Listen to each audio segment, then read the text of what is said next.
നമുക്കിന്ന് ചോറിൻ്റെ കൂടെയും അതുപോലെ ചപ്പാത്തിയുടെ ഒക്കെ കൂടെ കഴിക്കാൻ പറ്റുന്ന നല്ല ടേസ്റ്റി ആയിട്ടുള്ള ഒരു ഉള്ളിക്കറിയുടെ റെസിപ്പി നോക്കാം. ഇത് ഉള്ളിയും അതുപോലെ നമ്മുടെ വാളംപുളി പിഴിഞ്ഞതും ഒക്കെ ചേർത്താണ് തയ്യാറാക്കിയെടുക്കുന്നത്. നല്ല ടേസ്റ്റിയാണ്.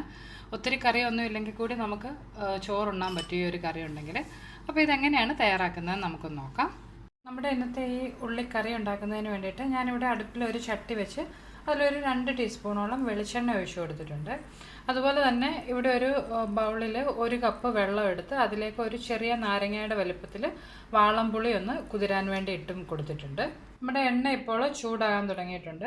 ഇതിലേക്ക് ഒരു മീഡിയം സൈസ് സവാള ഇതുപോലെ ചെറുതായിട്ട് അരിഞ്ഞതും ഒരു 10-15 ചുവന്നുള്ളി അരിഞ്ഞതും അരിയാതെ ഫുള്ളായിട്ട് തന്നെ എടുത്തിട്ടുണ്ട്. അതും ഒന്ന് ഇട്ട് കൊടുക്കാം.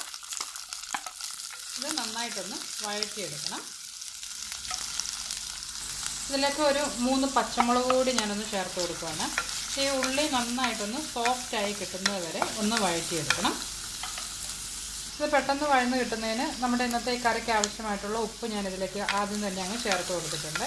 പിന്നെ നമ്മൾ പുളിയൊക്കെ ചേർത്തതിന് ശേഷം വേണമെന്നുണ്ടെങ്കിൽ ആവശ്യത്തിന് ഉപ്പ് കൂടി ചേർത്ത് കൊടുക്കാം.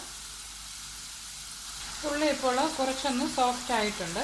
ഇതിലേക്ക് ഞാൻ ഒരു 1.5 ടീസ്പൂണോളം മുളക് പൊടി ചേർത്ത് കൊടുക്കുകയാണ്. നല്ല എരിയുള്ള മുളക് പൊടിയാണ് ഞാൻ ചേർത്തിട്ടുള്ളത്. ഇപ്പോൾ കാശ്മീരി ചില്ലി പൗഡറാണ് ചേർക്കുന്നതെങ്കിൽ കുറച്ചുകൂടി കൂടുതൽ ചേർത്ത് കൊടുക്കണം കേട്ടോ.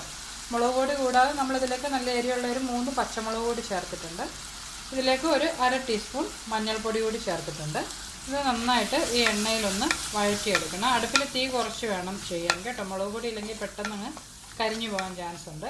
ഏകദേശം നമ്മൾ രസമൊക്കെ ഉണ്ടാക്കുന്ന പോലെയാണ്. പിന്നെ രസത്തിൽ ചേർക്കുന്ന പോലെ വെളുത്തുള്ളിയോ കുരുമുളകോ ഒന്നും നമ്മളിതിലേക്ക് ചേർക്കുന്നില്ലെന്നേ ഉള്ളൂ. ഇപ്പോൾ ആ പൊടികളുടെയൊക്കെ പച്ചമണം ഒന്ന് മാറി വന്നിട്ടുണ്ട്. ഇതിലേക്ക് നമ്മൾ കുതിർത്ത് വെച്ചിട്ടുള്ള ആ വാളംപുളി പിഴിഞ്ഞത് ഞാൻ ഇതിലേക്കൊന്ന് ചേർത്ത് കൊടുക്കുകയാണ്. ഇത് 1 കപ്പോളം ഉണ്ട്. അതോടൊപ്പം ഇതിലേക്ക് 1 കപ്പ് വെള്ളം കൂടി ചേർത്ത് കൊടുക്കുന്നുണ്ട്. ഇത് ഞാനിവിടെ ചൂടുവെള്ളമാണ് ചേർത്തിട്ടുള്ളത്. നന്നായിട്ടൊന്ന് ഇളക്കി യോജിപ്പിച്ചെടുക്കണം. ഈ സമയം ഉപ്പ് നോക്കണം. വേണമെന്നുണ്ടെങ്കിൽ ആവശ്യത്തിന് ഉപ്പ് ചേർത്ത് കൊടുക്കുക. ഇതിലേക്ക് ഒരു ചെറിയ കഷ്ണം ശർക്കര കൂടി ഞാനൊന്ന് ഇങ്ങനെ പൊടിച്ച് ചേർത്തിട്ടുണ്ട്. ഇതിനി അടുപ്പിൽ തീ ഒരു മീഡിയം ഫ്ലെയിമിലാക്കി വെച്ച് അടച്ചു വെച്ച് നന്നായിട്ട് ഒരു 5-6 മിനിറ്റ് ഒന്ന് തിളപ്പിച്ചെടുക്കണം. പിന്നെ നമ്മുടെ ആ കറി ഒന്ന് അല്പം കുറുകി കിട്ടുന്നതിന് വേണ്ടിയിട്ട് ഞാനിവിടെ ഒരു 1 ടേബിൾ സ്പൂണോളം അരിപ്പൊടി എടുത്തിട്ടുണ്ട്. ഇതിലേക്ക് ഒരു 2-3 ടേബിൾ സ്പൂൺ വെള്ളം ചേർത്ത് ഒന്ന് നന്നായിട്ട് യോജിപ്പിച്ചെടുക്കാം. നമ്മുടെ കറി ഇപ്പോൾ ഒരു 5-6 മിനിറ്റായിട്ട് നന്നായിട്ട് തിളയ്ക്കുന്നുണ്ട്. ഞാനിത് അടച്ചു വെച്ച് തിളപ്പിച്ചെടുക്കുകയായിരുന്നു.